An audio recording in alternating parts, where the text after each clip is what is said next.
Have you ever wondered what it would be like if MC Escher ever made a video game about an orange thing with a giant mouth? I highly doubt it, but if you have, Q Bert's got you covered. One of the more out there 80s arcade games, Q Bert was created by Warren Davis and Jeff Lee. It was released by a company called Gottlieb, which had been making pinball machines since 1927. Q Bert is a game about jumping on tiles to change their color.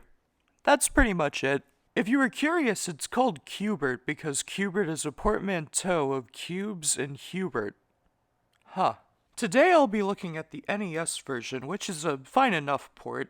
The graphical downgrade here is less noticeable than in most arcade ports, and it still functions exactly the same. It's not a very noteworthy port, to be honest, with the most interesting thing about it being the manual. After all, where else could I learn that Q*bert's true calling in life is being a stunt double for Don Johnson? I'm not kidding, that's actually in the manual. When you actually start the game, you're not going to find anything that amusing, but you do get a control select screen, which is pretty rare in NES games. You might have noticed from the footage, but you move diagonally in this game, which might work fine on a joystick in an arcade, but on an NES controller, it's just very weird to get accustomed to. The controls are easily the biggest negative for the entire port. It's just hard to understand. The manual actually suggests that you tilt your controller 45 degrees, which is really hard to do with a MacBook, so I just tilted my head. It becomes less of a problem once you get used to it, but I must have jumped off the edge at least 10 times while I was figuring it out. Your goal is to jump all over a pyramid of blocks and change them to whatever color it is on the top left. In level 2, you have to jump on blocks twice to change them, and in later levels, you can actually unchange a block you stand on, meaning that you have to strategize a way back. I realized while writing this that the mechanics of Mario Galaxy's flip switch panels are ripped off from the stages in this game, which is something I'm not sure how I feel about. There are quite a few enemies. There's the bouncing red balls, the purple ball that turns into Coily the snake. Does that make that ball an egg?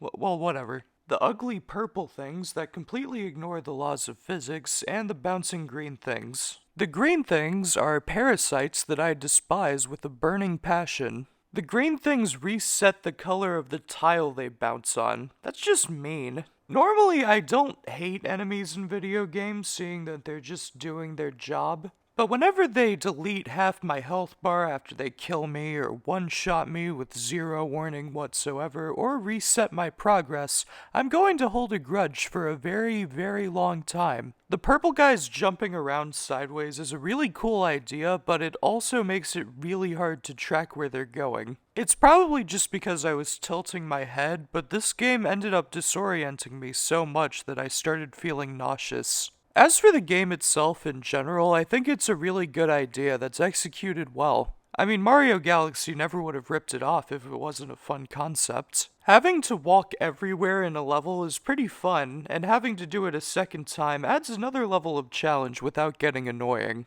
It gets a little annoying once they make it so that you can't re-step on anything, but that's later into the game. I mean, they had to make it harder somehow. What else is there? There's a green ball that lets you stop time if you get it. I thought it was an enemy at first because it looks exactly like one, so that was annoying. It's actually a very useful power-up since it lets you step on the tiles unimpeded. I guess the only other thing to talk about are the whirly discs, which if you step on them take you back to the top of the stage. They're more useful than that though, since anything that's following you will jump into the abyss since the platform goes away. Overall, while Q Bert's not an amazing game and it's aged a lot, it's still decently fun to play nowadays. It's just a little bit on the simple side for me to call it a great arcade classic. As for the ranking, I think I'll put it between Mega Man 1 and Burger Time. I was gonna rank it next to the first two Donkey Kong games, but then I decided that they're both a little better. I did put it above Burger Time though, since even though it is simpler, it's a lot less frustrating. I'm actually not sure what I'm going to give this out of 10 since I don't remember what I rated Mega Man 1. But yeah, thank you for watching. Have a good day, bye.